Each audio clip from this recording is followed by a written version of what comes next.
Hi everyone, welcome to IT expert सैरा।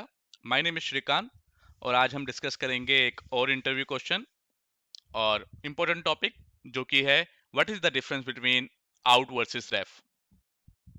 तो इसमें basically interview जानना चाहता है कि आपको आइडिया है कि हम मेथड को एज अ रेफरेंस कैसे पास करते हैं, मेथड के अंदर बेसिकली पैरामीटर को एज अ रेफरेंस कैसे पास करते हैं, या फिर वो parameter as a out parameter कैसे पास करते हैं।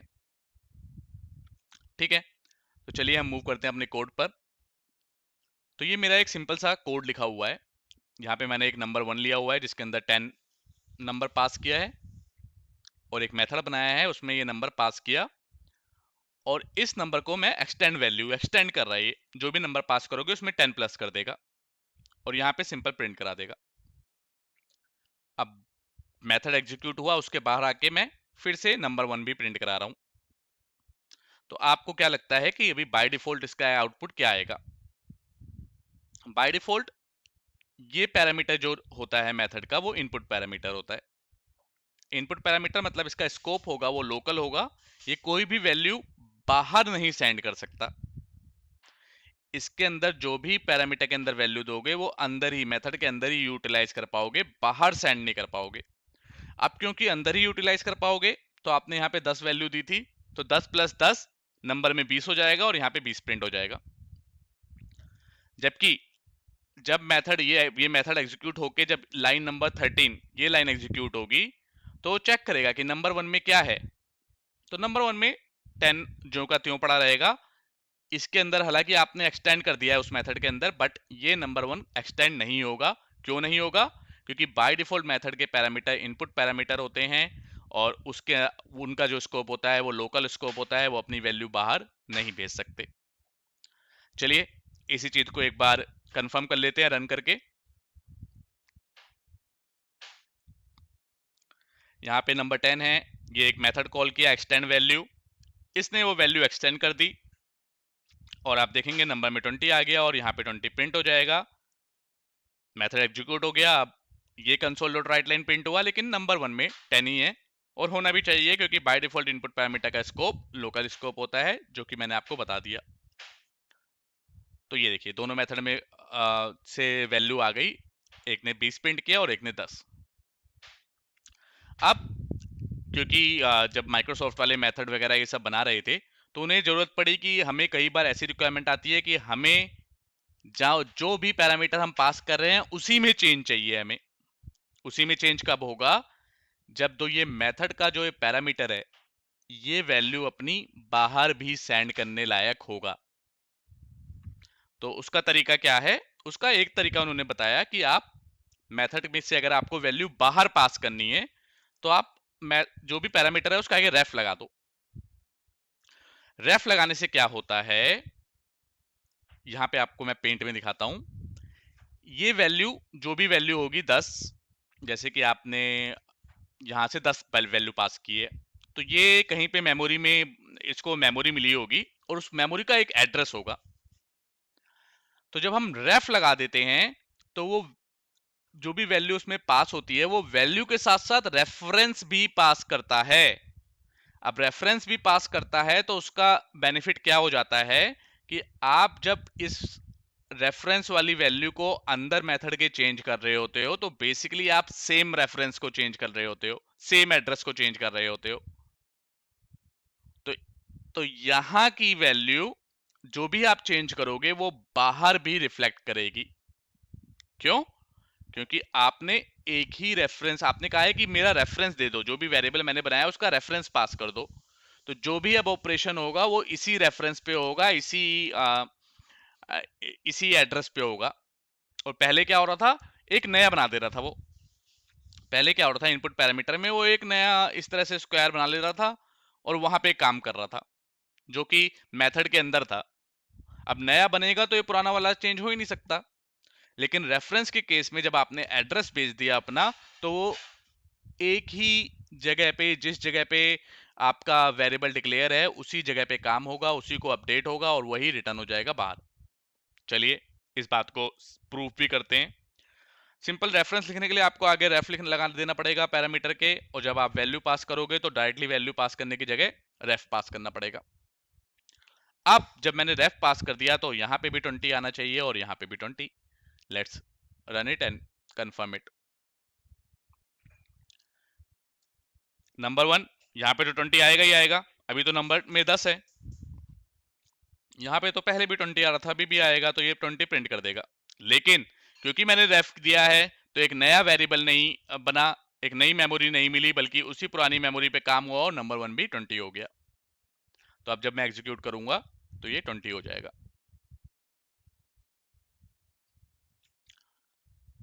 ठीक है, तो अब आउट कीवर्ड क्या होता है? तो एक तरीका तो मैंने आपको दिखा दिया कि अगर आपको वैल्यू पास करनी हो मेथड से, उस पैरामीटर की वैल्यू बाहर भी पास करनी हो, तो एक तरीका तो है रेफ। और दूसरा तरीका क्या है? दूसरा तरीका है अगर आपको मेथड से बाहर वैल्यू पास करनी है तो आप आउट पैरामीटर के थ्रू पास कराओ। आउट पैरामीटर में क्या है? सेम है, आप रेफ की जगह आउट लिख दो, जब पास करोगे तो भी आप आउट लिखो पास करते वक्त। तो जब दोनों सेम है तो दो अलग अलग चीज क्यों बनी? तो जाहिर सी बात है सेम तो नहीं होगा, तो बिल्कुल सेम नहीं है, ये डिफरेंस है बेसिकली। जो अब इंटरव्यू में आपसे डिफरेंस ही पूछा जाएगा, तो डिफरेंस क्या है? आपने जैसे देखा, जैसे ही मैंने आउट यूज किया यहां पे, तो यहां पे ये रेड कलर का एरर आने लगी, तो कह रहा है use of unassigned out parameter number. तो आउट पैरामीटर के साथ ये रिस्ट्रिक्शन है कि आप वैल्यू पैरामीटर की बाहर तो भेज सकते हो लेकिन अंदर ले नहीं सकते। अगर आप चाहो, ये नंबर 1 में मैंने 10 पास किया हुआ है, तो क्या यहां पे ये 10 को मैं यूटिलाइज कर सकता हूं? आंसर है नहीं कर सकते आप यूटिलाइज। आपको यहां पे अंदर डिक्लेयर करना पड़ेगा और तभी आप उसे यूज कर पाओगे। सो आउट पैरामीटर क्या करता है? एज अ रेफरेंस की तरह काम होता है कि वैल्यू बाहर भेजेगा, लेकिन आउट पैरामीटर को से जब भी आपने आउट पैरामीटर लिखा होगा मेथड में, तो बाहर से कोई भी वैल्यू एक्सेप्ट नहीं करेगा। वो आपको मेथड के अंदर ही डिफाइन करना है और फिर उस वैल्यू को बाहर भेजना है। तो अब जब देखता हूं मैं, तो यहां पे 100 लिख देता हूं, अदरवाइज 10 10 से आप कंफ्यूज हो जाओगे कि भाई ये तो 20 सही आंसर आ गया। अब देखते हैं, ये थोड़ा ध्यान से समझिएगा। नंबर 1 में अभी 10 है, मैंने नंबर 1 में 10 पास किया है, देखिए। ओके, दोबारा से पास करूंगा क्योंकि मैंने F11 नहीं किया, मैं F11 करके आपको दिखाना चाहता हूं। F11 करता हूं। अब देखिए यहां पे अभी नंबर 1 में 110 है। अभी मैं थोड़ा दोबारा से रन करते हैं क्योंकि पुरानी वैल्यू ही वो शो कर रहा है। ठीक है, नंबर 1 में अभी 10 है। अब मैंने नंबर 1 को पास किया एज अ आउट पैरामीटर। अगर रेफ कर रहा था तो मैंने आपको दिखाया था कि 10 आ रहा था, तो एज अ आउट पैरामीटर अभी भी वैल्यू तो 10 ही पास हुई है, लेकिन क्योंकि मैं इसे यूटिलाइज नहीं कर सकता तो मुझे मजबूरी में इसे डिक्लेयर करना पड़ा। यहां पे जो भी वैल्यू डिक्लेयर करूंगा, अभी मैंने यहाँ पे 100 कर दिया, आप कुछ और भी कर सकते हो, पर क्योंकि मुझे डिक्लेयर करना पड़ा तो अब जो डिक्लेयर करूंगा उसी को एक्सटेंड करेगा। तो मैंने नंबर को डिक्लेयर किया 100, तो इसने उस नंबर को एक्सटेंड किया। अगर यहाँ पे 0 डिक्लेयर करता तो 10 होता। जो भी डिक्लेयर करता, बेसिकली मतलब मैं बाहर की वैल्यू अंदर पास नहीं कर सकता, वो यूटिलाइज नहीं होगी। पास कर सकता हूँ, पास में आपने देखा पास करने में कोई दिक्कत नहीं है, बट वो यूटिलाइज नहीं होगी। आपको अंदर ही वो कोई ना कोई वैल्यू सेट करनी पड़ेगी और उसको यूटिलाइज कर सकते हो आप। ठीक है, तो अब यहाँ पे आंसर आ गया 110।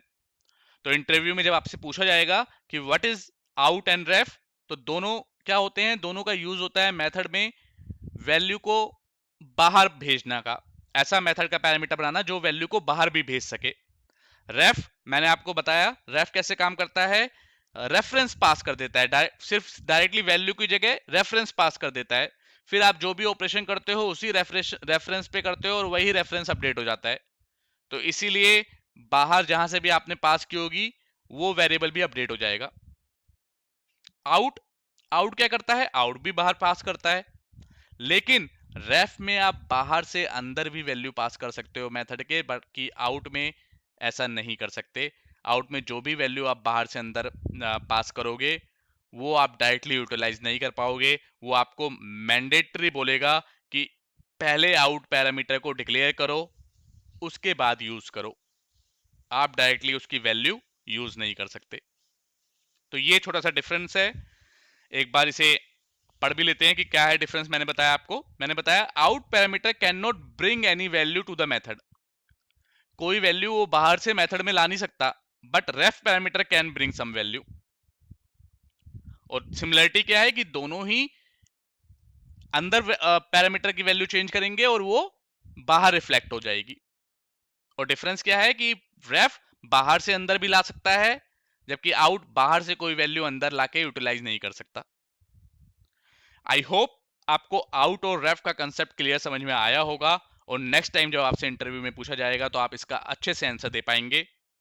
अगर आपको ये कंसेप्ट समझ में आया है और वीडियो पसंद आया है तो इस वीडियो को लाइक कीजिए, मेरे चैनल को सब्सक्राइब कीजिए और बेल आइकन दबाइए, जिससे नेक्स्ट टाइम जब मैं वीडियो अपलोड करूं तो आपको नोटिफिकेशन आ जाए। और मैं इस चैनल पे बहुत सारे इंटरव्यू क्वेश्चन और C sharp, OOPS, array, DSA इस तरह के क्वेश्चन डालने वाला हूं, तो ये आप लोगों के लिए बेनिफिशियल रहेगा। जब भी आप इंटरव्यू देने जाएंगे या फिर कोई जेनरिक आपको टॉपिक भी समझना होगा तो आप मेरे वीडियो के थ्रू समझ पाएंगे। कोई भी क्वेश्चन होगा आप मुझे कमेंट कीजिए, मैं जरूर से जरूर आपको रिप्लाई करूंगा। Thank you again for watching this video. See you until next time, bye bye.